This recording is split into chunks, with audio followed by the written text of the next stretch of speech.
जगदलपुर के नगरनार में 3 जन लइका मन के तरिया में डूबेले होइस मौत। विधायक रेखचंद जैन परिवार वाला मन ला दीन संतावना। जगदलपुर के नगरनार इलाका में काली 3-8 साल के बच्चा मन के तालाब में डूबे ले मौत हो गई है। एक घटना की जानकारी मिले के तुरंत बाद संसदीय सचिव और जगदलपुर के विधायक रेखचंद जैन पीड़ित परिवार के परिजन मन ले मुलाकात करीन और ओमन ला सांत्वना दिन की जौन भी ओमन ला जरूरत होही ओमा विधायक उनकर साथ खड़े रही। विधायक रेखचंद जैन महारानी अस्पताल में जाके तीनों लइका मन के शव ला घलो देखिन है और परिजन मन ला ये सांत्वना दिन है कि ओमन ला आर्थिक मदद घलो उपलब्ध कराया जाही।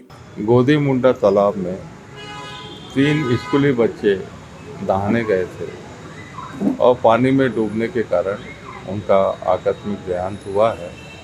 घटना की जानकारी जैसे ही मुझे मिली, मैंने तत्काल जिला प्रशासन से, हॉस्पिटल प्रबंधन से बात किया।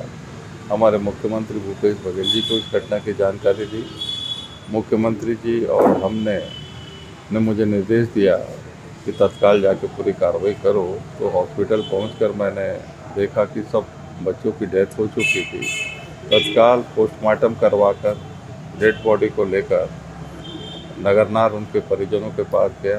उनको मिलकर उनको ढांढस बनाया और दाह संस्कार की प्रक्रिया में शामिल हुआ और पीड़ित परिवारों को जो शासन की ओर से उचित मुआवजा होता है वो देने की कार्रवाई भी जारी है और कल तक उनको जो भी मुआवजा राशि है शासन द्वारा निर्धारित तो हम पहुँचाने का काम करेंगे। Bureau report Uttarakhand news.